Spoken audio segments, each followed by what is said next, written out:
Alrighty, welcome back. We are live on another Wisco Fanatics. Not Wednesday this week, but we are live on Thursday. So we have 5 Milwaukee Brewers games today. They are back from the All-Star break. We have 5 games. They were 4-1 in those 5 games, which is a really good week to have coming out of the All-Star break. And then we're also going to go through our trade deadline targets today as well. So strap in. We got four W's and some trade targets to talk about. Welcome to another live episode of the Wisco Fanatics Show, where we discuss the Packers, Bucks, Brewers, Badgers football, and basketball from an optimistic perspective. Wisco Fanatics is brought to you by Cardboard Legacy, Wisconsin's most complete sports card shop. Buy, sell, grade, and consign all at their location in Oshkosh.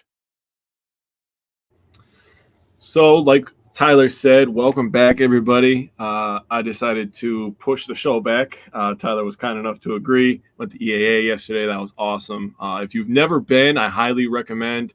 If you have small children, give them ear protection because it is very loud, lots of food, but it's awesome. Awesome event to go to. But we are here today to talk about the Milwaukee Brewers. 4 wins this last week, and the best part for me, this may be petty on my part, but the best part for me is that they came against Minnesota and Chicago teams, our bitter rivals. If you just add in Detroit in there for the next series, it would just honestly be the cherry on top, and everything in the world would feel right. But as we always do, we are going to start with our power pair. And for me, I'm going to start it off. I have Jackson Chourio as my power pair hitter. The kid had a week, and he had a tremendous 2-game series in Minnesota. He was incredible. Had a couple defensive web gems. He was batting the ball everywhere, hitting the ball hard. But Jackson went 7 for 17 this week, 3 runs, a double, a home run, an RBI, and only 1 strikeout. Only 1 strikeout. That is impressive for a kid that is 20 years old in his rookie season. That is a 4.12 average, a 4.12 on base percentage, a 6.47 slug, and a 1.059 OPS. I mean, that's just incredible. With the home run, he got to 10 on the year, so he became the 5th Brewer to have 10 home runs this year. And he joined Ken Griffey Jr. and Bryce Harper as one of the 3 youngest players in Major League Baseball history to have 10 homers and 10 steals in a season. So don't scoff at it. It's incredible. For my power pair pitcher, I went with Jared, and bear with me here. I put it in quotations, the biggest nuts in the room, Koenig, because I don't know what it is. He likes to put himself in trouble to get himself out of it or something. I'm not sure what's going on with him, but he gets out of it every single time, or most of the time, I should say. He had 2 games. He had 1 win. He is 8-1 on the year. He had 1 hold, his 5th hold of the year. He had 2 innings pitched, 3 hits, 2 walks, and 1 K. And I just wanted to give him a pat on the back because during the entire season, he's only giving up a 203 opponent batting average. That's impressive stuff. So my UP, I went with a guy that I think a lot of Brewers fans gave up on too soon, in my opinion. But he is going to be very important on the stretch with recent news about Yelich. He's going to get a lot of playing time. I guess Yelich's back kind of decided what was going to happen with our outfield, sadly to say. But Garrett Mitchell was my UP. 5 for 18, 2 runs, 2 doubles, 2 RBIs, 4 walks. He only had 5 strikeouts. That's a 278 average, a 278 on base percentage. I don't know what's going on with these hitters having the same on base as average, but it is what it is. A 389 slug and a 660 or a 389 slug and a 667 OPS. I apologize, but good week all around for the Brewers, the hitters and the pitchers, and they got a lot of dubs, man. So who is on your list, my guy? So I have 2 pitchers and a position player. So my power position player is Willy Adames. He was 6 for 19 in those 5 games. 316 batting average.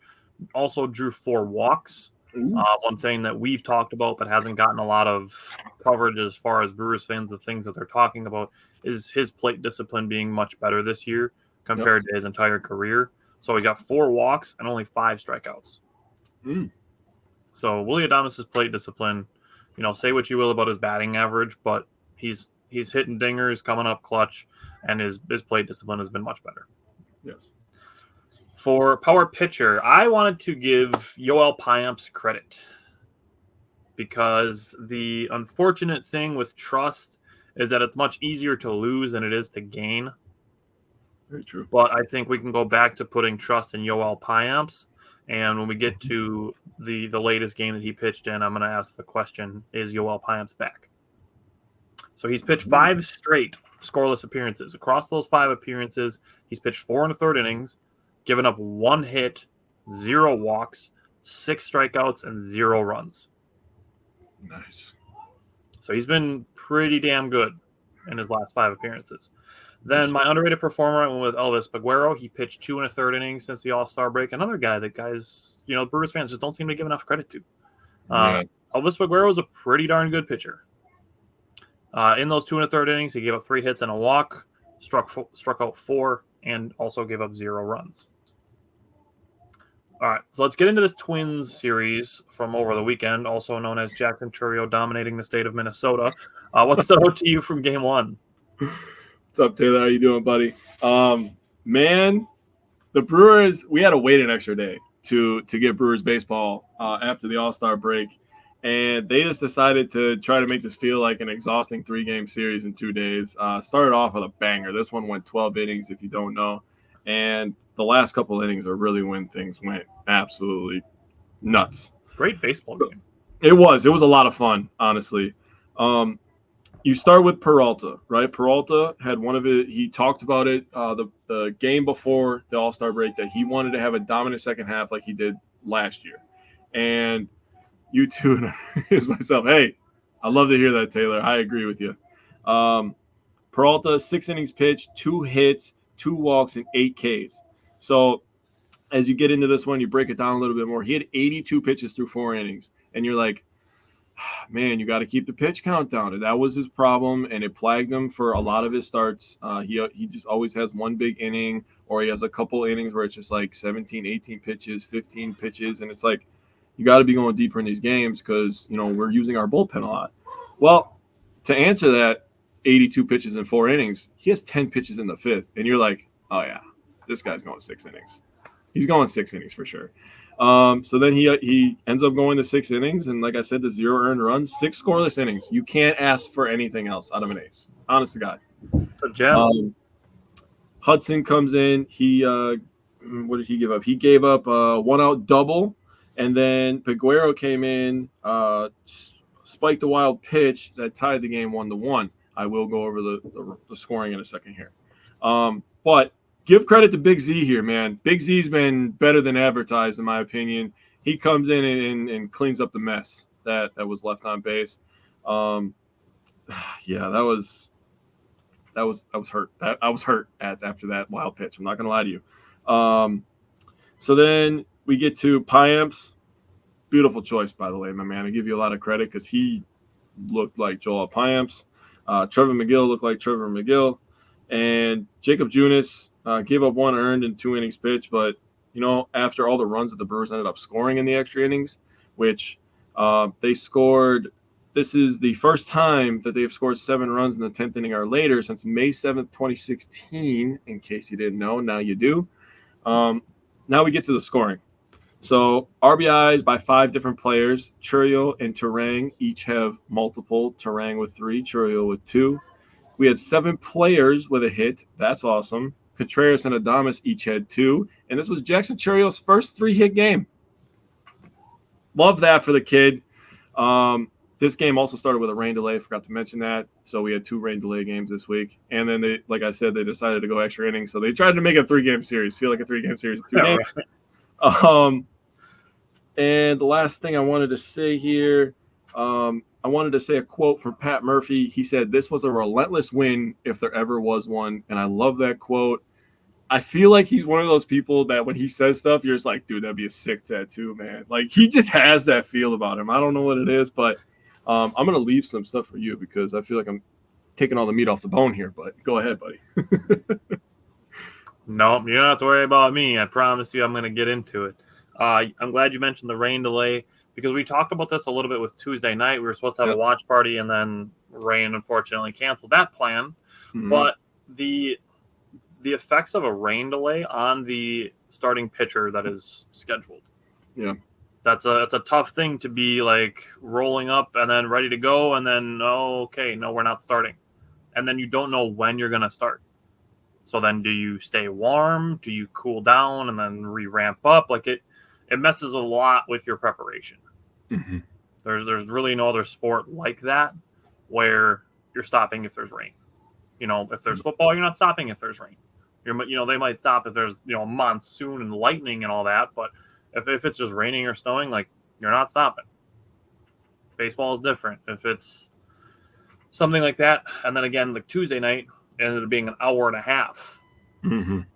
So it's always a tough thing to stay ready and prepared for the scheduled starting pitcher. Taylor, no regrets. So, not even a single letter. But looking at the Brewers' offense, I had 3 takeaways from the Brewers' offense. One, actually credit to the Twins' defense. That's my first thing. They had several hits that they took away from the Brewers. They played good defense. Also, Bryce Durang had a hit to the wall that would have been a home run in 5 ballparks and had an expected batting average of 420. Oh, nice. So the Twins played good defense, to their credit. Mm-hmm. Also, Sal Frelick, much better. Yep, Taylor got the reference. I appreciate that. Sal was much better at the plate. He's been much better at the plate. He struggled on the bases, getting picked off twice.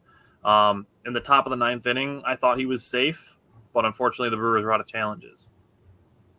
So, he got picked off twice technically, but had the Brewers had a challenge, I think he would have been safe on the one in the 9th inning.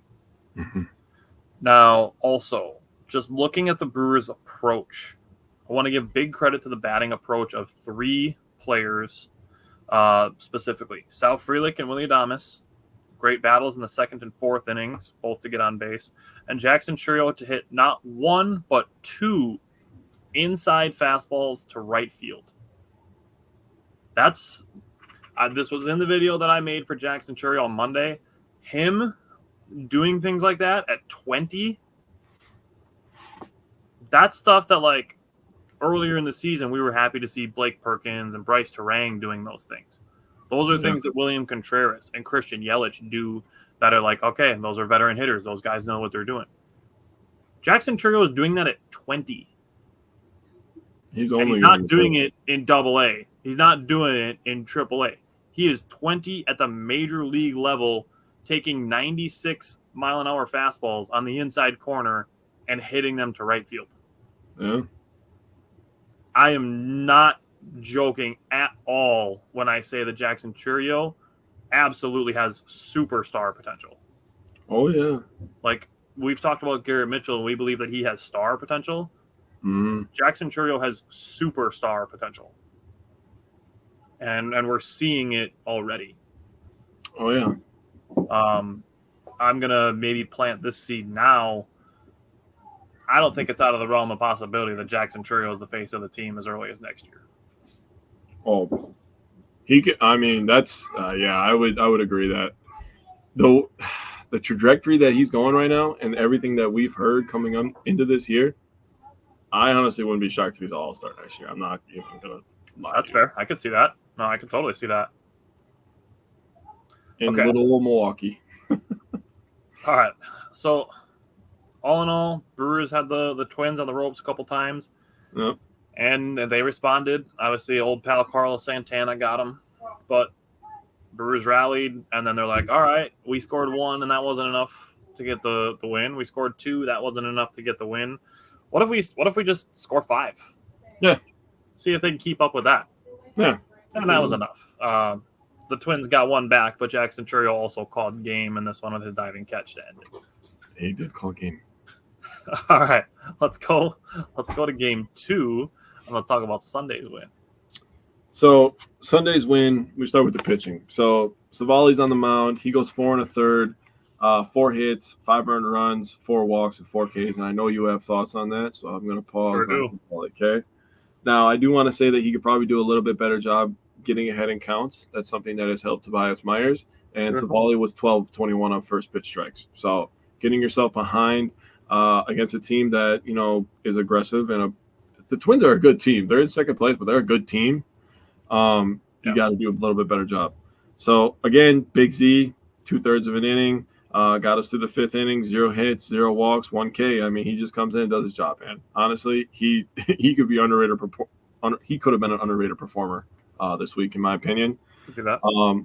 Bryce Wilson, inning pitch, 0 earned runs, 1 walk, 1 K. Koenig did his thing. And Peguero. So we have to have a discussion about Elvis Peguero in this game. Single, walk. There's 0 outs. That's 6, 7, 8 in the order also. Oh, shit. One of them was a pinch hit. You're saying, oh, shit, if you're a Brewers fan. Okay? He then locks down, turns the hat backwards, sits up in the chair. It's time to lock in, boys. He gets a pop out the center and back-to-back Ks. What a freaking boss, dude. What a freaking boss. I'm picturing a certain Sam Cassell gif. Nicely done.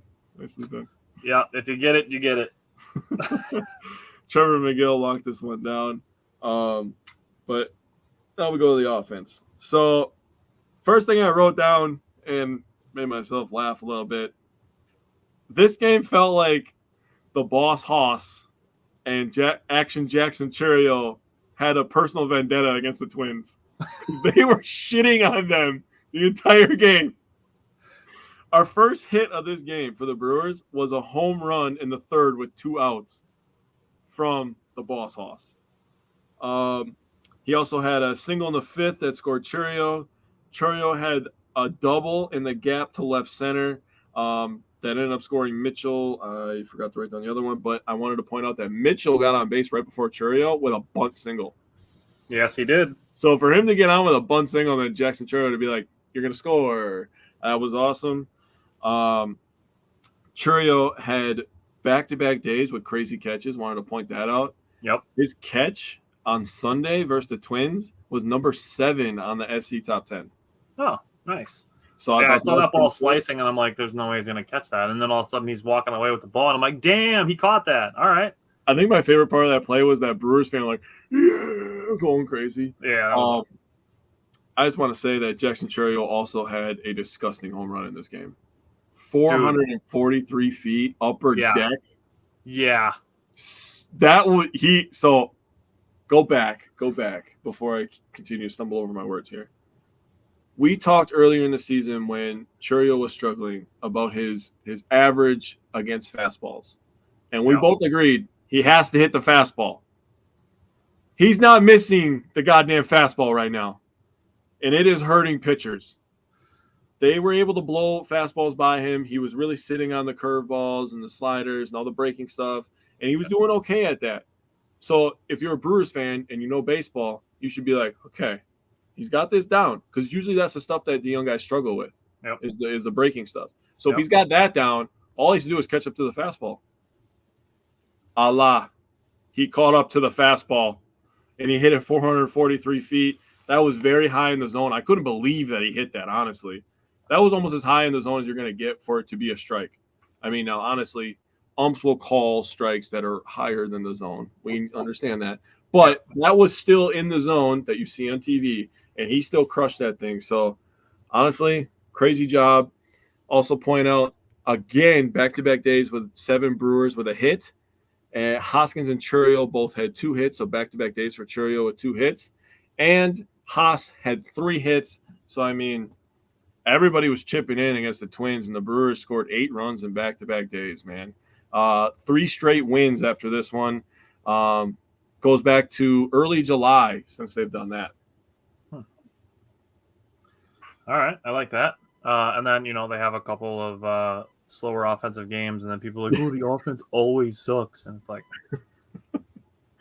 Never fails, dude. It never fails. It's not like they're top 7 in runs per game or anything. Nope. Couldn't be that the opponent has good pitching. Nope. Couldn't be possible. Couldn't be a division game. No. Nope. Couldn't be a team that's fighting to try to stay in the playoff race. Or their manager just knows our entire roster because he has been with us for how long? No, none of that. None of that. Yeah, none of that's possible. And here's the thing. We have to have this conversation once in a while. It's something that should be common knowledge when we're talking about sports and we're talking about two sides who are competing. The other side has a say in the outcome also. Are you sure? I'm 100% sure. Oh, okay. Because they are also trying to win the game. It's not just, okay, the Brewers have scored 8 runs in back-to-back games like they did against the Twins, and then they struggle on offense, that it's the Brewers suck on offense. Like, the other team is trying to keep them from scoring runs, too. Yeah. So, this game specifically, we got a great soundbite from Pat Murphy, one that I will continue to bang the drum for because it's something that we've talked about, and it's something that is really important, and I just want to throw it out here again. So I'm just going to play this, and then we can talk about it again. Secret so far, nearly 100 games in. Well, it's about people. That's what it's about. You can talk about talent. You can talk about experience. You can talk about payroll. You can talk about a lot of things. Big market, small market. But when you have the right people, you got a chance to compete. I said this when we talked about trading away Willy Adames. I said this when we talked about adding Trevor Bauer because people didn't stop bringing it up. When you are a small market team in a league where the money is not even, the biggest advantage that a small market has is their people. I've said it multiple times throughout April, May, June, and then at a baseball game towards the end of July, Pat Murphy said it while being interviewed on national television. Weird how that works, huh? That guy's been around baseball for a long time, by the way. Longer than I've been alive. So I'm glad that Pat Murphy said that, and we can revisit that anytime we want. Now, you are right. I did have some thoughts on Aaron Savali. I thought he pitched well. I thought he got unlucky a couple times because in the bottom of the second, he should have had a strikeout. I didn't bring like the pictures of the strike zones, but I wish I had because I could then like illustrate this a little bit better. But he should have had a strikeout in the bottom of the second. And then Bryce Terang and Willy Adames having kind of a bad exchange let the first 2 runs in. So that's 2 runs there. And then later on in the game, between that and the should have been strikeout, James, what's up? That led to 4 of the 5 runs scoring, essentially. Because it happened again later on. Another should have been strikeout ended up as a home run. And 4 of the Twins' 5 runs had come after what should have been strikeouts. Yep. So I felt like Aaron Savali was more unlucky than bad as far as Sunday's game was concerned. Now, you already mentioned Churio had an insane day, offense and defense. Rhys Hoskins potentially heating up. Eric Haas staying hot. And then you mentioned Elvis Aguero dealing with some traffic, but he trusted his stuff and got out of it. That's great work by him. James asked, what's the schedule going to be like when the NFL season starts? We are going to be Packers on Tuesday nights and everything else on Wednesday afternoons. So that's the schedule right there. Tuesdays and Wednesdays. Okay. You ready to talk about beating Chicago?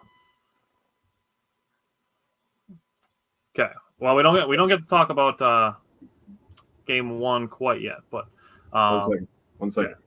I have one thing I forgot to say, and it's a quote from Pat Murphy. Okay. I was really going through the quotes because I really believe that he's a very wise person. So Pat Murphy on Jackson Churio, this is immediately after the Twin series. He said these 2 games, you'd walk away saying, wow, that kid deserves $150 million. Like, we got him cheap if you watch these 2 games. He's having fun. And that is absolutely got to hit with Wisconsin sports fans right now. With everything going on, there is 2 sides. Churio was struggling at first, and everybody's like, ooh, the $80 million, or he got $80 million, right? Am I thinking of him? Yeah. They always say the other thing for Yelich. I'm sorry. So the $80 million man, blah, blah, blah, right? Well, Pat Murphy over these last 2 games is like, man, that kid's worth way more than $80 million. yeah. And if you're in that clubhouse and you understand that he's going to get better, in 2-3 years, he's going to be a bargain. Yeah. He might be a bargain right now. He's carrying our offense. I'm actually gonna pull it up right now. I'm gonna go and see while you give your takeaways for game one. Okay. I'm gonna see. So he's on a contract. He's on a contract for 8 years, 82 million, right? So he's earning about 10 million a year. Yeah. Fangraphs already has his value this season at 13.5 million. It's year one, and he's already outperforming his contract. 20 years old. He's 20 years old. Oh man, That is absurd. The guy can't even legally buy a Miller Lite. He's worth 13.5 mil in baseball today, and there's like 2 months left of the season. Yeah, dude. So that number is going to go up. That number is going to go up. Man, that's insane. So we switch gears from beating. Maybe. Wes, I like it. Okay. Here's the thing. It's probably a race for second place. Yeah, at this point, NL Rookie of the Year is going to be a race for second place.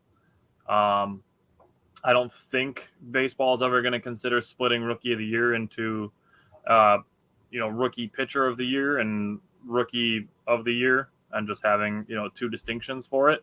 I mean, they probably like they have MVP and Cy Young. Like you give it to the most valuable pitcher, basically. You could just do Rookie Cy Young and Rookie of the Year, or name it after some other pitcher who was an insane rookie. Yeah. Call it the Randy Johnson Pitcher Rookie of the Year. Whatever. Call it that. And separate it. But yeah, unfortunately, it's probably going to be a race for second place after Paul Skeens. Although I will say, I'm pretty sure Churio would rather choose a team success over Rookie of the Year. But I don't think he would shy away from Rookie of the Year. Right. But yeah, he's I don't want to say definitely because that sounds rude, but he's probably not getting it. It's outside of Paul Skeens getting hurt, like he's gonna win it. Yeah, and we don't want that, by the way. Right. Paul Skeens is awesome. I love Paul Skeens. We like him. He's on the Pirates for the next 6 years, but until he goes to the Dodgers or New York, and then I either have to hate him or dislike him from a distance. But yeah, it's probably Paul Skeens. Although, love the optimism, Wes. Yes. I do think he's going to be in the conversation. Yeah. Okay. Let's talk Brewers Cubs. We get the loss out of the way, and then we get 2 dubs. So let's start with game 1. Okay. So we had to Chicago feeling good about ourselves, and Tobias Myers was feeling good about himself too. He went 5 1/3 innings pitched, 6 hits, 2 earned runs, 2 walks, 6 Ks. Hobie Milner, gotta say, awesome work, dude. 2 1/3 innings pitched, only 2 hits, 1 walk, and 2 Ks. I mean, Hobie Miller needed a good outing, and he ate some innings, and he did his job. He looked like Hobie Milner, and that was very nice to see. If you're going to take some takeaways, you take away that Hobie Milner looked good. Joel Payamps, even though it was only 1/3 of an inning, he looked fantastic. And Tobias Myers is still a really good rookie pitcher. I told you this. He was his own worst enemy. He had a double play that would have saved him a ton of pitches and a run. There was a couple other defensive miscues. The offense, we had the bases loaded a couple times, and we grounded into a double play. And it was just the Brewers just didn't cash in back-to-back innings with bases loaded, and Myers and the defense kind of hurt themselves. The Brewers were 1 for 9 runners in scoring position. The Cubs were 2 for 10 in this game. Credit to Willie Adames, though. He hit a home run, 396 feet to center field. His 68th RBI of the year, 16th home run of the year. He leads the Brewers. I know. I was so close. Yeah, I know. I was so badly wanted to hit him a 2-run home run. If it would have been 69, I would have been like, all right. But, when that happens, it will happen. Probably tonight, I would assume. Tomorrow, maybe. But, oh, yeah, tomorrow. Jesus, they don't play today. It's Thursday. I'm so messed up right now. This feels weird doing it on a Thursday. It doesn't feel right. But, you lose 1-3 after winning 2 in Minnesota, and you don't get down on yourself because you understand it's baseball, and you're like, let's just go out there and do it again tomorrow, and that's how I felt. Yeah, so again, Tobias Myers, kind of similar to Aaron Savali, his last outing on Sunday. It felt, like not a bad outing, just some bad defensive plays, and, that's just kind of what it came down to. As far as Tobias Myers goes, I know this is something that I've hammered on with Tobias Myers, is when he gets around that 70 to 75 pitch mark. That seems to be the spot that if he gets through that section of his pitch count cleanly, that's when he has those really, really dominant outings where he's, going like 6, 7, 8 innings, giving up like 1 or 0 earned runs and having really good outings. Mm-hmm. I still think this outing was pretty good, but just he got into that little bit of trouble there again. I will say the Brewers' offense, their approach, not mad at it at all. The first couple innings, they made Javier Assad, who was fresh off the injured list, they made him work. He had to throw 76 pitches to get through 3 1/3 innings. That's a lot of pitching. He threw 6 walks, a career-high 6 walks. Yeah. So the Brewers made him work. This is what I put in my notes, was defensively, the Brewers used their web gems versus the Twins, and they need to lock back in, except for Joey Ortiz and Rhys Hoskins. They had one play in the bottom of the 5th inning where they did a really great job. Joey Ortiz made a nuts backhand, throw it over to first base, and Rhys Hoskins picked it. Mm-hmm. So other than that, the Brewers just needed to lock back in on defense. Just have to be better on all fronts the next day. It's really what it boils down to. Garrett Mitchell did have 2 hits in this game. And then the last thing, I didn't, really disagree. It kind of is what it is. But in the top of the 9th inning, would you have pinch hit Eric Haas for Bryce Terang or William Contreras in the 9th inning looking for a home run?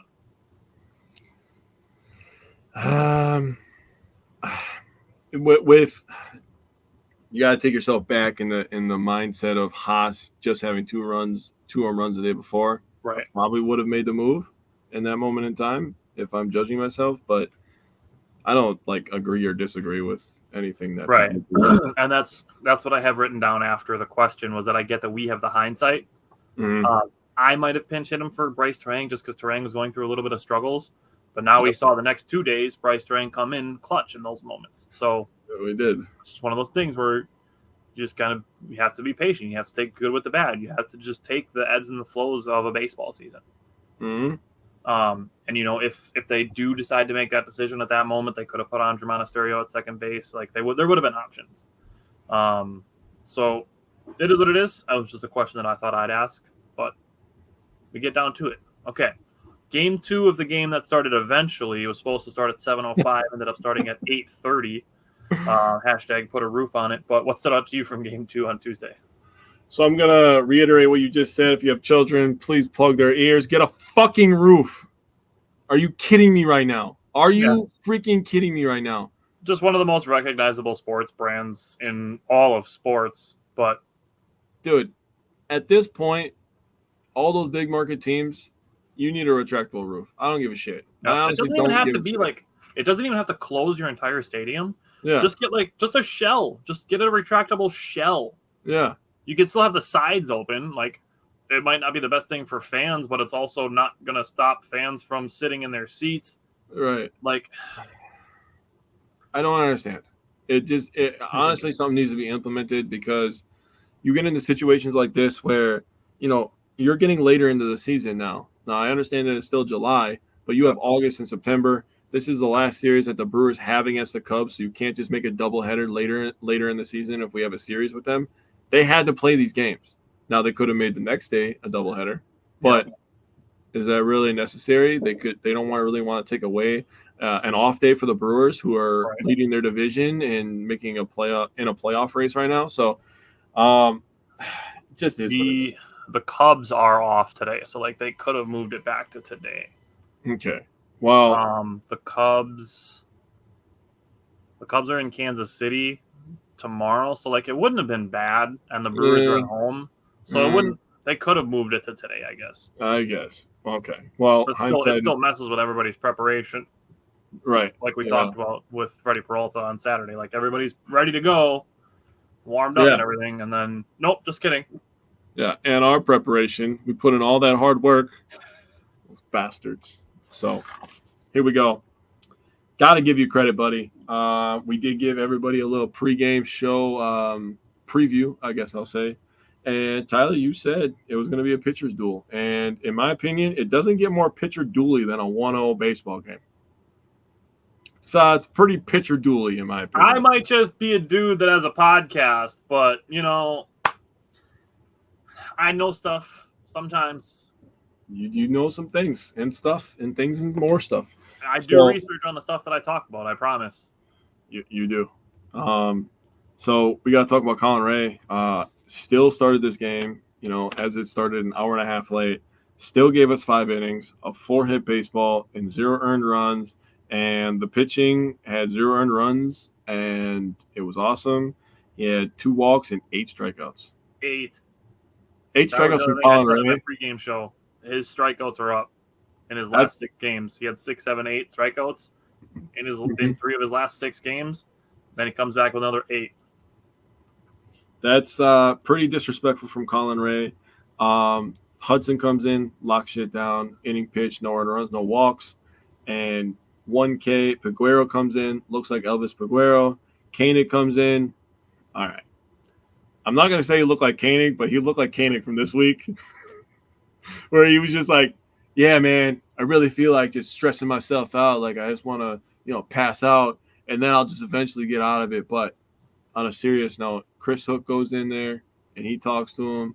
Contreras goes up to the mound and talks to him, and he gets out of it, dude. So all the credit to not just Koenig. Now, this might be something that I have to work on personally. I give a lot of credit to the players that are doing it. Give more credit to everybody surrounded. The defense locking in. Contreras going up there talking to him. Chris Hook going up there and talking to him. We got to give credit to the entire team. And, man, this was a fucking win, dude. This win felt like – okay. Didn't want to use this reference, but I'm going to, because a lot of people have sour taste on Aaron Rodgers. But do you guys remember when Aaron Rodgers went into Chicago and he said, I own you all my effing life. I owned you. I'm going to be honest. After this win and after Jared Koenig did that in 8th inning, I was like, we own these bums. We own these mother effers. We go into Chicago with our tiny little payroll and our tiny city when they always talk shit about us and they say that our city sucks and our state sucks and who wants to go to Wisconsin? All of you people do, by the way, in the summertime. Stop going to Wisconsin Dells and all that stuff. If you don't like Wisconsin or Door County, I don't want to hear about it. We go in there and we smack the shit out of you every year, and I love it. I love it. And they stole our manager. Todd, I will say, Chris Hook and Jim Henderson, they get their flowers from us. I promise. Michael asked the question, Brewers are a leading team in the Fetty sweepstakes. What will we have to give up? One more starter makes sense. Michael, I promise we will get to that question. So if you can, tune into the replay or tune back in a little bit when we get to our trade targets. But yes, we will answer that question. But Todd has been underappreciated. Chris Hook, his impact on the Milwaukee Brewers since joining the team in 2019 cannot be understated. No, it cannot. 2 more things to go over, and I'll give you the floor here. Clutch single from Bryce Durang with 2 outs in the 8th inning. After Bowers got on, he hit a single off a curveball. So give credit to Jake Bowers for getting on base and give credit to Bryce Durang for coming through. You were just talking about it. He was a guy that was struggling at the plate for a little while there, and he ended up getting the clutch hit. So, hats off to Pat Murphy as well in this situation. Just trust his guy. You give him enough hacks, he's going to figure it out. Bryce Durang is too talented, man, to not figure it out. So, guy who's an all-star snub, I'm sure he's wearing that chip on his shoulder for the rest of this season. So, awesome job by him. This was the 7th shutout by the Brewers and the 5th on the road, so you'll love that. Hey, Todd, we try our best, man. We try our best. I'm just trying to follow Tyler's lead, man, because he be saying some smart shit, and I'm like, damn, I want to say some smart shit, man. Make me Thank you, Todd. And I wrote it down. I will look and see what I can put together. I will do some sort of Chris Hook appreciation. I have it in the back of my mind that I want to do a graphic of some sort of the pitching lab to have Chris Hook and Jim Henderson on it. Wheels are turning now live on the show. Damn it. So I wrote down Chris Hook, and I'll see what I can do to get the fans to realize that this man has a giant part of what the Brewers have done. Oh, yeah. Jared Koenig is 30, by the way. Tobias Myers is 26 and has gone through 3 different organizations before making it to the Brewers. Mm-hmm. Talking about finding diamonds in the rough and why when the Brewers bring in a guy like Dallas Keuchel or a guy like Aaron Savali, and we're like, oh, okay, so here's something that other people might not appreciate, but the Brewers might see some hidden value in. Or a guy who's now being brought to a contender for the third time. Unfortunately, he's going to the Dodgers, but the Brewers have brought him in twice, is Jordan Lyles, a guy who is just gives up like an 8 ERA, and then he comes to the Brewers and he pitches to like a 3.50 ERA. The Brewers, what they can do with pitching is unparalleled, in my opinion. So Todd said those 2 in weeks have been a major reasons for the new aggressive approach. And Pat Murphy is obviously the conductor of that train. Oh, yeah. The other thing I wanted to talk about with Pat Murphy, you gave Pat Murphy credit for sticking with Bryce Durang. I want to give Pat Murphy credit for sticking with Jared Koenig in the 8th inning. Yeah. So Jared Koenig got the bases loaded against him with 2 outs, I believe. Yes, a 2-out single and a 2-out walk, got the bases loaded with 2 outs. Trevor McGill was warming up at that point. Yep. And Pat Murphy's faced with a decision. He's tried to use Trevor McGill for 4-out saves multiple times, and both times it's backfired. Mm-hmm. But he's also got a guy who's has put 3 runners on base, and then brings the question, do I stick with Koenig or do I try a third time with Trevor McGill and tempt fate? And he stuck with Jared Koenig. Koenig got out of it. McGill came in the 9th and shut it down.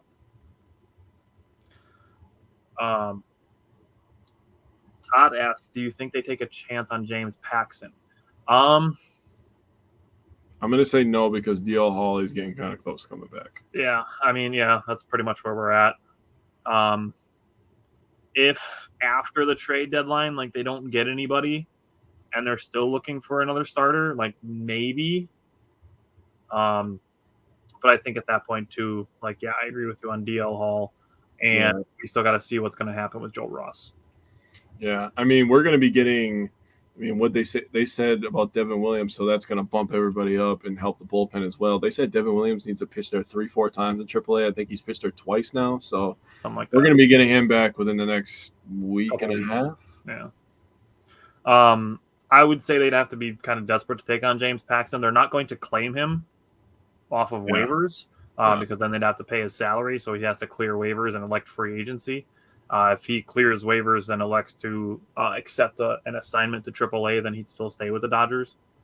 But they'd have to get kind of desperate to go for James Paxton, I think. Yeah. But like you mentioned, Bryce Durang broke up the pitcher's duel in the 8th, a guy who needed a big hit. And I'm got to give credit to Jameson Taillon. He pitched like a stud. He pitched really well. I tip my cap to James Paxton for going 7 1/3 inning and only giving up 1 run. That's to a team that is top 7 in runs per game. That's a good job by him. It's not the Brewers sucking because they can't score runs. That's the opponent has impact on the game that happens as well. Yeah. So Jameson Taillon, you pitch for the Cubs. That sucks, but good job. Last thing. I showed Jake what my notebook says. I'm not going to show it here because it has a bad word on it. But when we talk about bunting, if you've watched our show before, you probably know how I feel about it. There are 4, and I will now add a 5th player that is allowed to bunt, being Christian Yelich, Sal Frelick, Bryce Durang, Blake Perkins, and I will now allow Garrett Mitchell to try to bunt for hits. Don't bunt for outs. It's stupid. Stupid to bunt for outs, to give opponents outs on purpose. I hate it. I hate it. The only time that it makes sense is if you are the home team that is in a tie game where you only need to score 1 run. Because in every other situation, you should be trying to score as many runs as possible, not 1, which is what the Brewers were trying to do in the top of the 9th inning. They were trying to score 1 run. And I'm glad that Pat Murphy was not happy about this either because he went off about it after the game. This was a player thing where Joey Ortiz was trying to lay down a bunt to get Sal Frelick and Willy Adames to second and third, which would have been with 1 out, and he popped it up. So not only did you not move the runners over, but you also gave the defense a free out. Yep. Joey Ortiz, do not take the bat out of your hands. Joey Ortiz has a great bat. We've seen him come up with some big hits for the Brewers. Like, don't take the bat out of your own hands, dude. I trust you, Joey Ortiz. Deliver a hit in that situation. Yeah. Also believe that Joey Ortiz, while I wouldn't categorize him as a fast player, I also wouldn't categorize him as slow. Like, not a guarantee that even if you hit a ground ball, that you're going to get doubled up. And then you could still have first and third with one out. But you get that popped up bunt, a strikeout, and a fly out, and it ends runners at first and second with nobody out. Yeah. But after the game, Pat Murphy got on the guys in the clubhouse about bunting and base running mistakes, and it is what it is. And it's good to see that Pat Murphy can be able to be constructive, firstly, and also come to the guys about being in positions where he knows that they are capable of more. And that's where we have to come down to. And I don't like using the word criticism because it has negative connotations, but it has to be constructive. It has to be coming from a place of, I'm telling you that I'm not happy with what you're doing because I believe that you are capable of more. Yep. If Jake and I are having a meeting of some sort and I'm saying, like, Jake, you suck, like your show stuff, all your notes today sucked, is Jake going to do better next week? But if I say, hey, Jake, like, I know you know your stuff and I know that I can challenge you to bring more, Jake takes that as I believe that he's capable of more. And then he'll want to bring that out. That is true. Not saying that as something that's ever happened before, but it is a two-way street. Jake's done the same thing for me as well. Okay. So I wanted to have that discussion.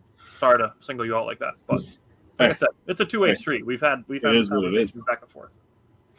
Hey, they say iron sharpens iron, so I'm not upset about it at all. Exactly what I was going to say, so good job. Okay. Thanks. All right. Let's go to yesterday's game. All right. So yesterday's game. So if you go to the Twin Series, I usually do this. I'm a weirdo, maybe. Tough love. And that's even Todd, even the phrase tough love once in a while gets kind of a bad rap just because it's not. We want it to be constructive. We want to be like building each other and constructing and growing, which is how Jake and I talk to each other. And we do it because we both want what's best to continue to grow our show, our platforms. So I'm just going to go off on a tangent for a sec. I listen to a guy. His name is Gary Vaynerchuk. He calls himself Gary V. And one thing that he talks about that I absolutely love and I try to adopt in my life is called kind candor. So if you know what candor is, it's basically people being blunt, right? And when people say they're being blunt about a situation, they're like, it's basically, and this is how I interpret it, he doesn't say this, it's basically an excuse for people to just try to be assholes.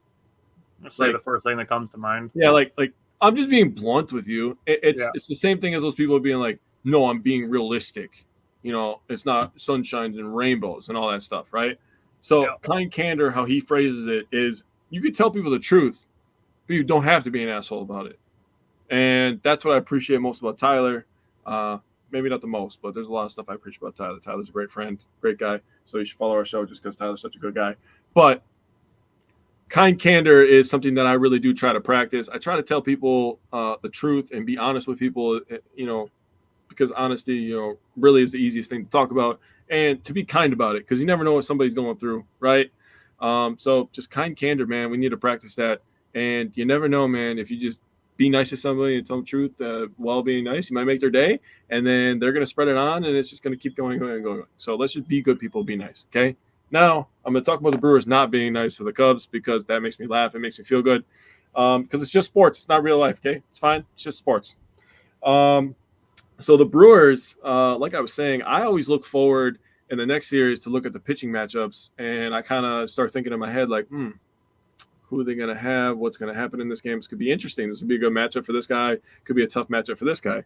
So it kept saying to be determined for the Brewers, and I was like, that's kind of a tell that they don't have a starter named.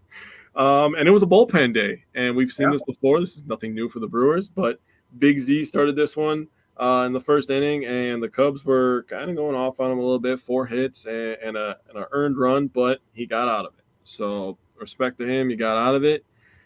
Suzuki absolutely missiled the ball off of Wilson in the next inning. But you know what? It makes me feel so good that the Brewers ended up winning this game because they were probably talking so much shit after Suzuki hit a home run. Yeah.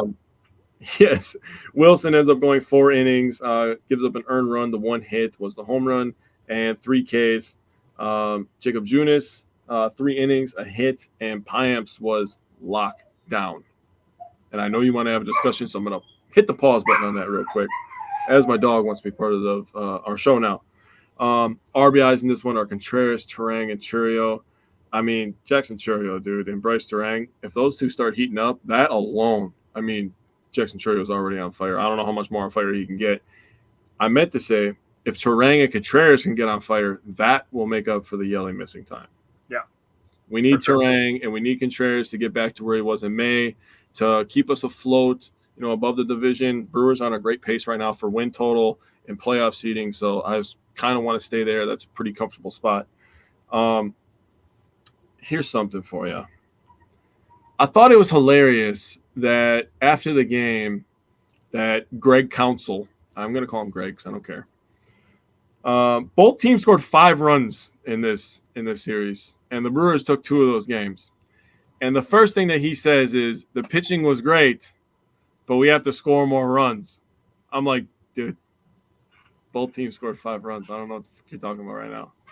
So I was just trying to take a little bit deeper dive into it, and I was looking, and the Brewers, runners in scoring position, I told you they were 1 for 9 in game 1.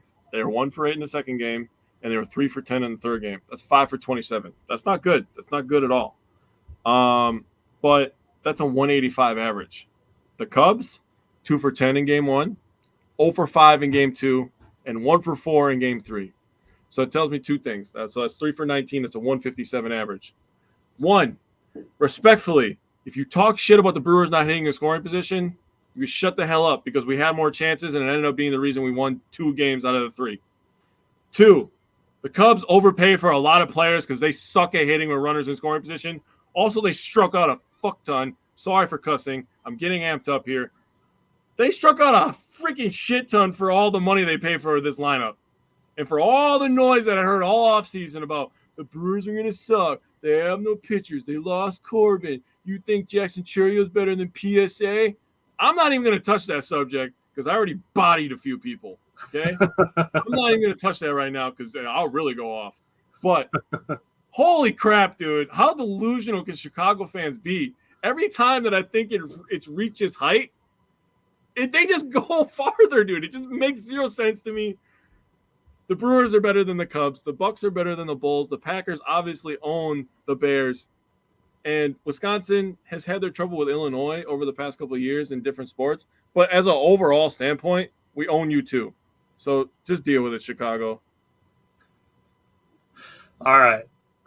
So I'll say again, Big Z in the first inning was 1 strike away from ending the inning without any runs. Bryce Wilson did a good job to finish the second, coming in with second and third with 1 out, and did a good job to not allow a run there.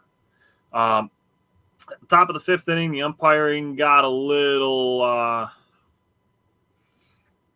iffy at best. The strike zone got iffy at best. A couple really wide strikes in that inning, and then no obstruction call on Blake Perkins trying to dive into second base. Literally the thing that they're trying to take out of the game, which is really unfortunate that it's not reviewable because that was such a thing that they put so much emphasis on of getting out of the game is guys being in the base paths. And here's the thing. It's not only to protect the runner that's trying to dive into the base. Yeah. And unfortunately, when we posted the video of it, people were like, oh, slide in feet first. I bet a cleat to the ankle would make him stop doing that. We're talking about a very isolated incident. So we're talking about 1 obstruction call that should have been made. It's not like this is happening 3 times a game where you can just cleat somebody's ankle and then they won't do it the next 2 times. It's something that the umpires are supposed to be calling. Yep. And that's the end of it. Also, people saying that the throw carried him into it. No, it didn't. He took a step towards first base and right field, he took that step so that he'd be closer to Perkins when he caught the ball, because the ball is moving faster than him catching and tagging would have. Like, that's literally the rule. Also, people saying that the ball was there before the hand made contact with the foot.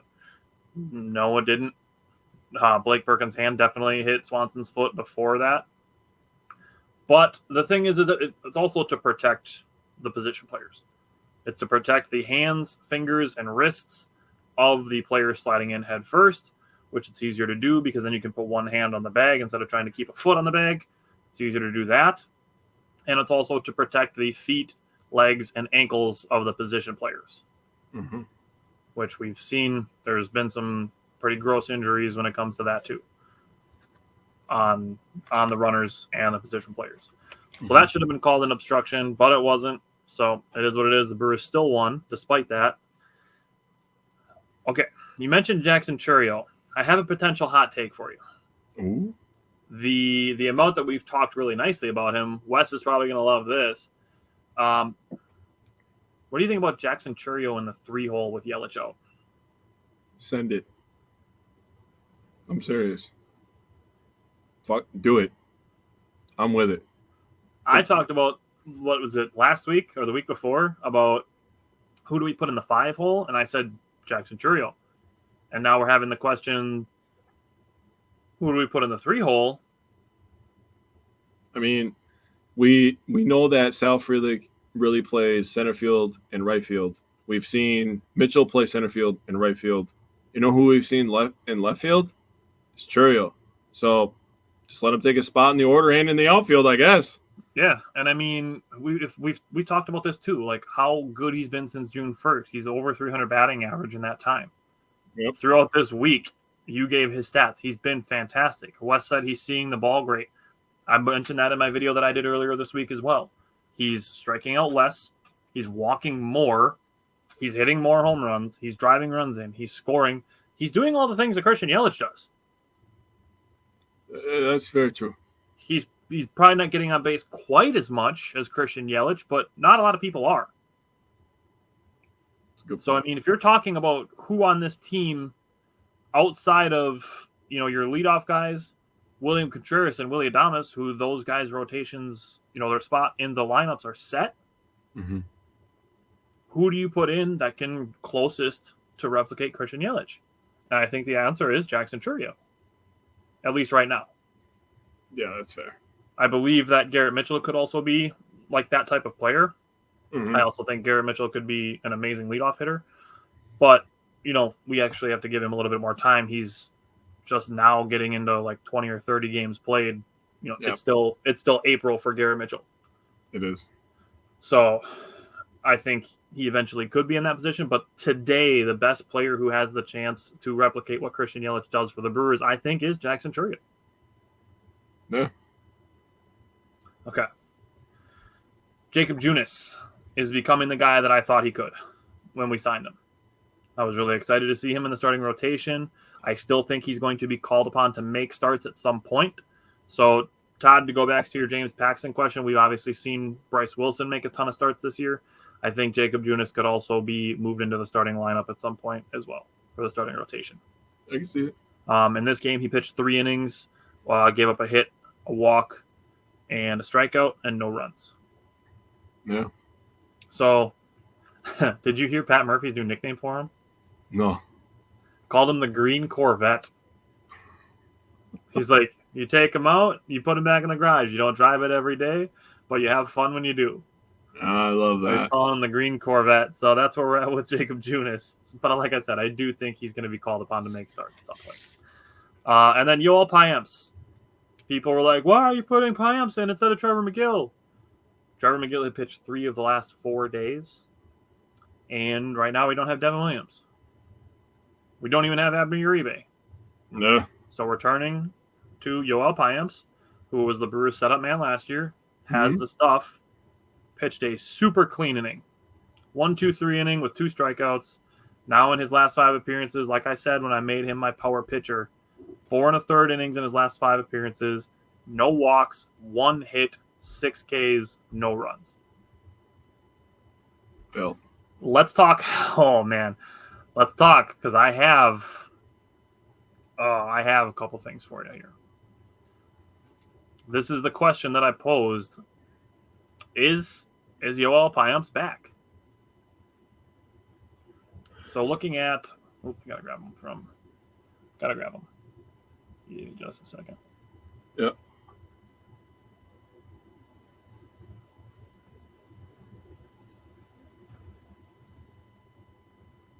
Okay, so this is one. Okay, so this is the first one. That pitch number 4, that's a beauty right there. Oh yeah. And the sliders. So this is Christopher Morel batting as a right-hander. So this number 1 is a slider breaking away from him. That's a nasty pitch for him to swing and miss. Number 2, that's a sinker that's going to be breaking in towards him. So it's going to start out looking like a strike and then break in towards him, fouled it off. And that pitch number 4, 95 dotted on the corner, that's beautiful. Ugh. That's nasty Yoel Payamps right there. And then, that's us. And then Dansby Swanson. So Payamps is working the slider off the plate, gets a swinging strike, challenges Dansby Swanson, didn't catch up to it after seeing some sliders. Pitch number 4, not his best, but comes back with another strike, gets a foul on a slider, which is, again, going to be breaking away from a right-handed hitter, and then, again, painted 95 miles an hour on the edge of the strike zone. Made him look silly. I think we're back to being in a position where we can trust Yoel Payamps with the high leverage. Dude, it's starting to feel. I mean, I gave Hobie credit. Now he's going to have to stack a couple, obviously. We're not just going to say he's back. Hopefully, Hobie is turning a corner at this point. Peguero has been decent this year, but if he can get if Milner can get back, if Peguero can continue to do what he's been doing, and if Payamps can continue to do what he's doing, and Peguero can get back to where he was last year, and we still have the weapons of Jared Koenig, Hudson, and Jacob Junis in the bullpen, and getting Devin Williams back, which is going to feel like a trade. And honestly. DL Hall. And DL Hall. And Joe Ross. Yeah, geez, I forgot about him too. Jesus Christ. We should not be this good, honestly. We really shouldn't, if we're being honest with ourselves. Well, Brewers should not be on the verge of 60 wins right now. That's ridiculous, dude. Holy crap. Either way, the bullpen is an absolute strength for this team. The offense just got to keep playing with speed, and we'll see what's going on. But we do have some trade targets to talk about, Tyler. Yes, sir. So let's do that. Actually, no, let me really quick. Let me just lay out what's next really quick. So for next Wednesday, next week we will be back on Wednesday. Next week we're going to have 3 versus Miami and 3 versus Atlanta. So we got a couple NL East matchups. Yes. So I'm going to say 5-1. Sweep of Miami, and then I would like to take 2 or 3 from Atlanta in our building. We're back at home cooking. Forgot to mention that we played all 5 of these games on the road. Feel bad for not saying that. So improve the road record. Back at home where the Brewers have been good. Get some home cooking, 6-game series. I'm with you with the 5-1. They go 4-1 and 5-1 coming out of the All-Star break. And if they make a trade, doesn't matter what the damn trade is. You know, people are going to overreact if it's not one of the biggest name guys. They make a trade and get Devin Williams back, bro. It's about to be fucking on, dude. I'm ready to go. It's all about to be on. And if we get the good news that we're getting about Christian Yelich, that he's going to do rest and rehab, and that this injury list stint should be shorter than his first one, we're getting some better news than we were hearing yesterday on Christian Yelich. Yes, we are. Okay, now let's get into trade targets. You want me to start? We start with offense? Okay, so we have 4 categories. We kind of broke this down. We took a little bit of inspiration from our Bucks off-season targets that we did for free agency and for the draft. So we looked at roles, and we did offense, defense, starting pitching, and relievers. So we have 4 categories here. So we can go through these. Wes asked, do you think they'll move Yelich to DH if he does come back? I think they'll probably try to use him as a DH a little more often. And Todd said my son and I are going to the Saturday Marlins game. Sweet. Have fun and bring home a dub. Todd? Yep. Those are all the things. Okay. So let's talk offense first. Now, I won't give my guy right away because I am going to go to you first. But when I looked at offense for the Brewers, I think they need a little bit more power, which could possibly become from a resurgent Rhys Hoskins. If we could see William Contreras bounce back, Garrett Mitchell, if he can kind of get into form, I think Garrett Mitchell has some sneaky power. And then Pat Murphy, just unprompted, mentioned Vladimir Guerrero Jr. when discussing Yelich's injury. And he's joking about it, but everybody's kind of like, okay, but I mean, why not? Like, nobody's going to be mad if we trade for Vlad Guerrero Jr. Todd said he's getting the sweet Hawaiian shirts. Nice. Enjoy that. I was at the game earlier this year, so I got the Giannis jersey this year, which I'm pretty happy about. But nice. All righty. Todd, have fun. Jake, give me your offensive trade target. So Lefty killer Gary is another good one too, Wes. That's fair to bring up. Could be Gary. Good point. But it's weird that you bring up Vlad Guerrero Jr., and I am not shitting when I tell everybody this. I wrote this list down before the news of Yelich's injury. I was like, why not? Let's go get Vlad Guerrero Jr. He's a guy that is an arbitration year this year. He had arbitration this year before this season. He got 19.9. He won versus the Blue Jays. The Blue Jays offered 18.5. He won and got 19.9. He is a free. He has arbitration again this next season. So we would have to pay. Yep. And then he's a free agent in 2026. But if you're Ananasio, and no, I'm not going to be one of those people that complains about the money and all that stuff. I'm not going to do that because that's not my job. I'm not going to spend somebody else's money. Okay?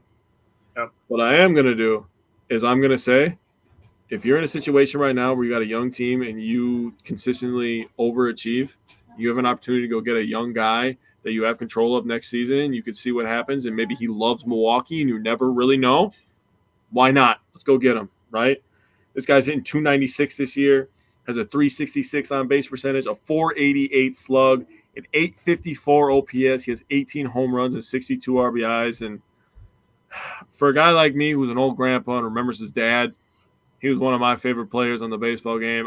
I still vividly see the highlight of the ball bouncing on the ground and his dad crushing it for a single. And I was like, yeah, I love that guy. He's awesome. So I would love Vlad Guerrero Jr. on the Brewers. I think that would be absolutely a great fit. Okay.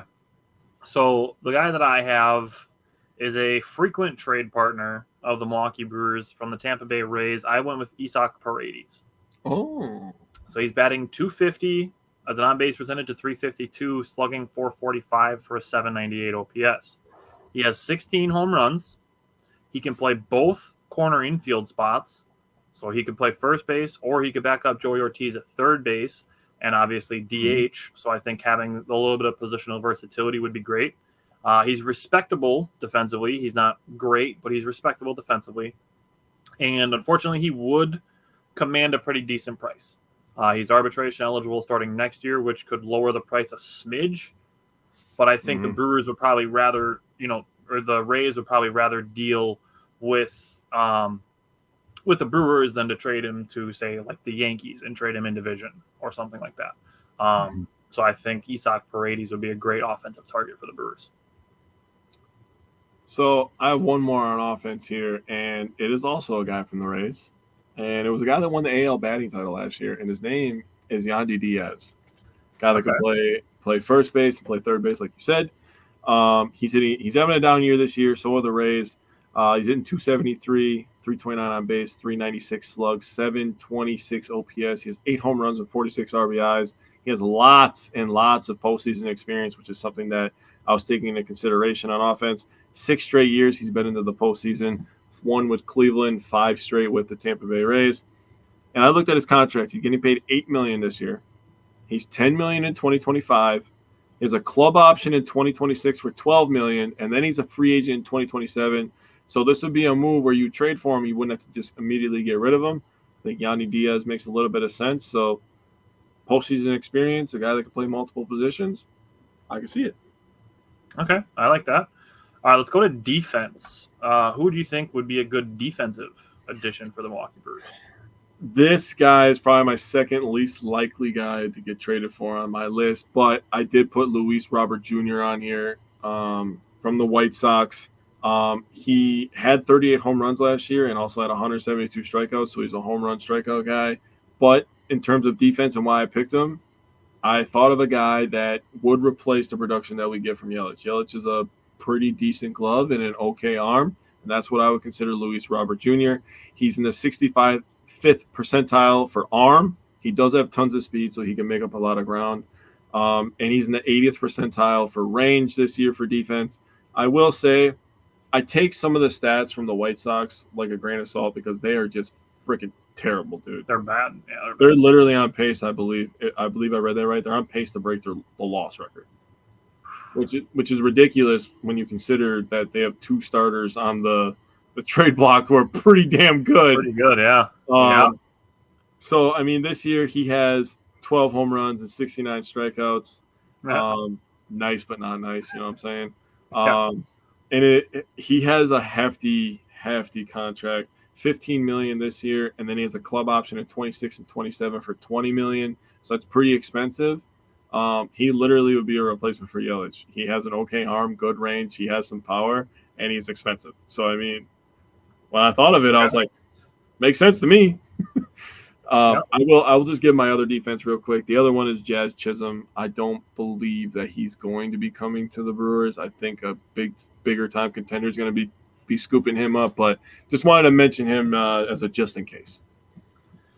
Yeah, I've also seen some concerns. Team have concerns about his health and also his attitude. So yeah, not necessarily something I'm in a rush to bring to the Brewers. I think you're going to like my guy a lot more. So I looked at the Brewers. They really don't need defensive help. No. They're pretty set defensively. They're number 4 in team defensive runs saved, only behind Cleveland, Kansas City, and Toronto. So they also rank number 1 in range runs above average and number 2 in outs above average.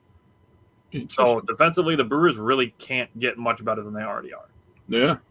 That said, I would ask for the Brewers. This would potentially be a tough addition because there's no guarantee that the Diamondbacks are going to be sellers because they are only a game and a half out of the last wild card spot. But I'm looking at Christian Walker. Oh, he was on my list last year. I know he was. That's why I knew you'd like that one. He is number 8 in Major League Baseball total in runs prevented and outs above average. He is the top first baseman in both categories. So my only defensive target would be Christian Walker.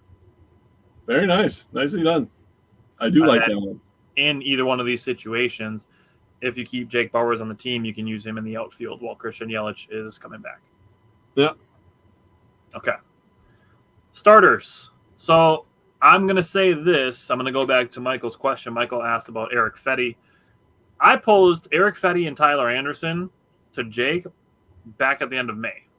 He did do that. I'm just here to pat myself on the back just as a podcaster. You know, who am I? I just have a social media thing. You know, I'm not a journalist, you know, whatever else people have tried to say when I say stuff on the internet. But if one of these two happens, I'm going to go back to the back of May and be like, here you go. I said this a long time ago, that these are two guys the Brewers could target. And I'm going to stick with the same two. Mm-hmm. So Tyler Anderson is 34 years old. He's a 2.91 ERA, 11.48 WHIP, does have a $13 million salary for 2024 and 2025. Yep. So if I'm the Brewers and I'm considering a trade for Tyler Anderson, I'm asking the Angels to include cash or give him to us for basically nothing. Yep. Brewers are going to pick up the salary. Eric Fetty is similar, but at a much lower price at $7.5 million for 2024 and 2025. He has a 2.98 ERA and an 11.13 WHIP, having easily the best year of his career at 31 on the worst team that he's ever played for. Yep. So out of these two, I would probably go with Eric Fetty just because he's a little bit younger and a little bit cheaper. Yep. So that's the one that I'm looking at. But what else are you looking at for starters? Yeah, so I also have Tyler Anderson and Eric Fetty. So when it comes to Anderson, he has a 4.4 WAR. We're not big WAR guys. But like you said, he has the 2.91 ERA. He has 123 and 2/3 innings pitched in 20 games this season, so 89 Ks in there. So he's more of a contact pitcher, but a guy that eats innings, and that's exactly what we need to try to save our bullpen for the postseason. And you go to Eric Fetty, 7-3 record this year, a 4.7 WAR, which is pretty impressive for a starting pitcher on such a bad team. He has a 2.98 ERA. He has 117 and 2/3 innings pitched in 20 games this year as well, and 104 Ks. So he's a guy that can absolutely, as you stand up there and sit you right back down, right? My next guy, I have Jack Flaherty, a guy that's familiar with the NL Central. I think it'd be hilarious to one up the Cardinals and take a guy that used to play on their team and trade for him this year. He's having a good year for Detroit. 2.95 ERA, a 0.96 WHIP, 106 and 2/3 innings pitched, and 133 Ks. He is a free agent after this year, so I think that's why there's a little bit of an outside chance that the Brewers can kind of scoop in and take him as like a rental this year.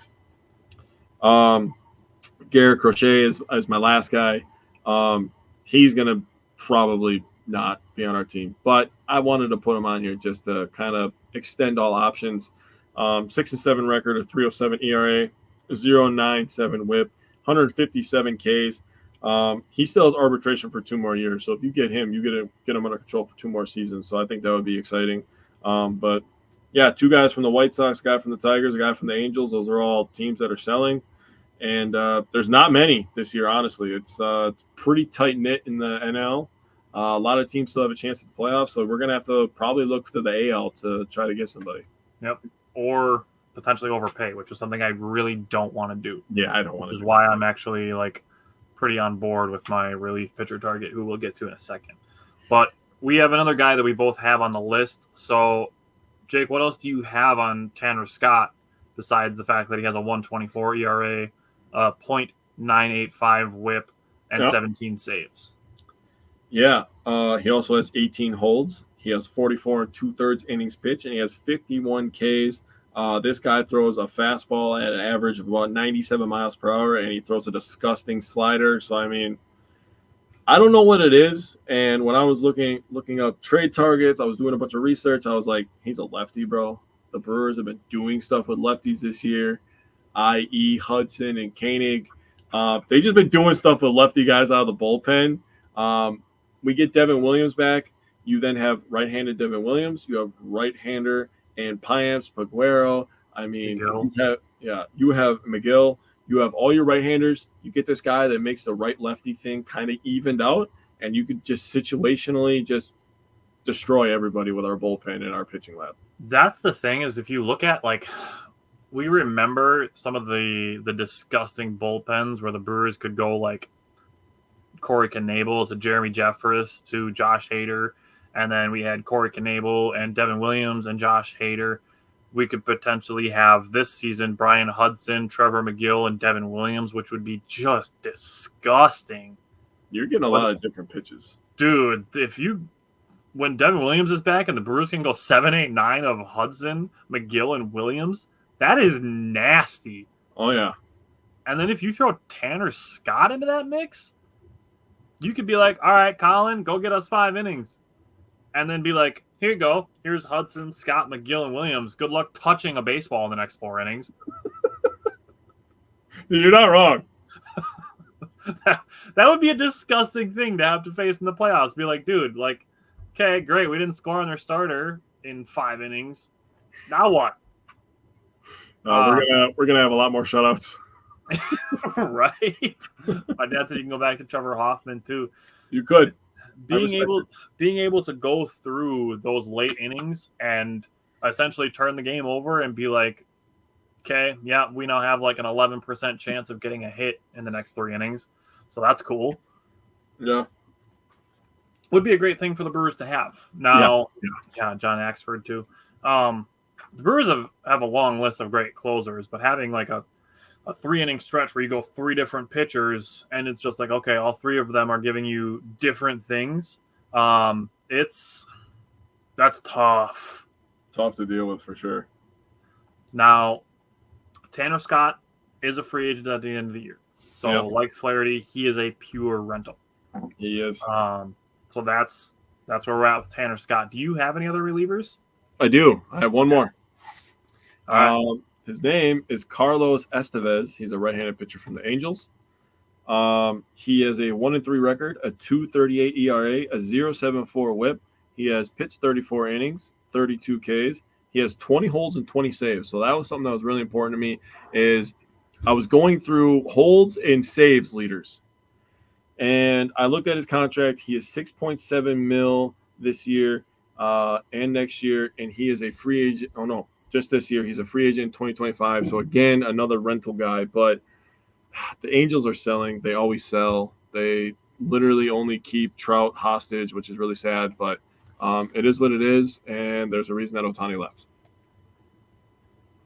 Okay, so my last one. I'm excited for this. I'm so mad that Dominic Cotroneo did this to me, that he posted the advanced stats on this guy, and I guess I'll pat myself on the back a little bit because he said only baseball sickles are going to recognize who this is. Yep. So this player has a 5.56 ERA. Mm-hmm. You look at this guy and you're going to be like, oh my God, he's 5.56 ERA. That's terrible. Why would he be a trade target, much less a good one? This player has a fielding independent pitching, which is essentially ERA minus what the defense does, of 2.59. Talking almost a 3-run difference per 9 innings with fielding independent pitching on his ERA. He plays for Colorado, doesn't he? He does play for Colorado. Oh, I knew it because of the ballpark. I instantly started thinking of Colorado. So the player is Nick Mears from the Colorado Rockies. I think he's been more unlucky than bad. So his expected ERA is 2.99. Okay. That's 2.57 runs per 9 innings below what his actual ERA is. Jesus, someone cuts it in half, dude. That's insane. He's okay. Okay, here we go. I'm going to hit you with the stats of this guy when I was like, okay, I see this fielding independent pitching is way different. Like, what's going on here? He's in the 84th percentile for whiffs. He's in the 89th percentile for barrel percentage. He is in the 97th percentile for hard hit percentage. Oh, yeah. So that means that only 3% of pitchers in baseball are giving up less hard contact than Nick Mears. That's crazy, actually. He has a 96.7 miles per hour average four-seam fastball. His 3 pitches that he uses, slider, fastball, curveball, all have above average vertical movement and below average horizontal movement. Okay. And he has a great slider that has a 52.6% whiff percentage. Love it. Love to see it. Which is ridiculous. Uh-huh. You're talking more than half of the sliders that he throws, guys swing and miss at. I mean, that's a good thing for us if we get them. That's insane. 52% of the sliders he throws at are swung at and missed. Yeah. That doesn't even take into the accounts that any of them he can land in the strike zone. Right. So looking at those advanced numbers and seeing what his expected numbers and his defense independent numbers are, I'm like, this feels like a very sneaky Brewers type pickup. Mm-hmm. So Nick Mears is arbitration eligible starting in 2025, but I think his ERA would scare people away, and then he'd get to the Brewers and it would be like, oh, the Brewers are at it again. So I'm gonna call a shot here with Nick Mears and say this is one of the guys that the Brewers pitching lab could fix, but I think he's good already and just has a bad ERA because he plays in Colorado where they don't play great defense. Huh. And the ballpark doesn't really help, but yeah, man. I'm almost as proud of myself for calling the team as you are for calling the player. But immediately when you said the expected, I was like, he's a Rocky, dude. A good call, though. And I will say you should feel good about it because Dominic is a baseball guy. He obviously is like a statistician for the Brewers. I'm pretty sure that's his official title. Yep. So the statistician for the Brewers picked the same guy as you, who's just a podcaster, just a guy on the internet. Bro, you should feel good about that. And honestly, everyone who's watching right now should invite everybody they know to watch us because we know our stuff. Okay? Yeah. So if that happens and people are going to freak out about his ERA and the Brewers trade for him, I'm going to be like, here. Dude, honestly, just cut this video up and just share it. Oh, that's absolutely what'll happen. And I'll be like, if we get any of the guys that I'm calling for, especially the ones that I called for like months ago, like I'm gonna throw myself a parade. Like that's what's gonna happen. I agree with you. Okay. All right. Do you have anything else? Since we're keeping it just Brewers, I got nothing. Okay. I believe the trade deadline is next Thursday, but I want to make sure. Yeah, I was gonna look that up too. I was gonna look it up when you were talking about your last guy, but I was like, dude, you've been pumping this guy up all day, man. I gotta hear about this. Let's see. The trade deadline I thought it was the 2nd, which would be last Friday. That'd be Friday, wouldn't it? The trade deadline, July 30th. Oh. So it's next Tuesday. Next Tuesday. Oh. Next Tuesday at 5:00 Central Time is the trade deadline. That's weird. Usually it's like 3:00. Okay. So, other than that, next week we will be back on Wednesday. So we'll be back to our regularly scheduled programming next Wednesday. The Brewers are off tonight, so we will be back to see the Brewers tomorrow. Todd, if you're still watching, have fun on Saturday. And let's see if the Brewers can win 5 out of 6 at home. Hell yeah. All righty. Thanks, everybody, for tuning in, for the comments, and we will see you guys next week.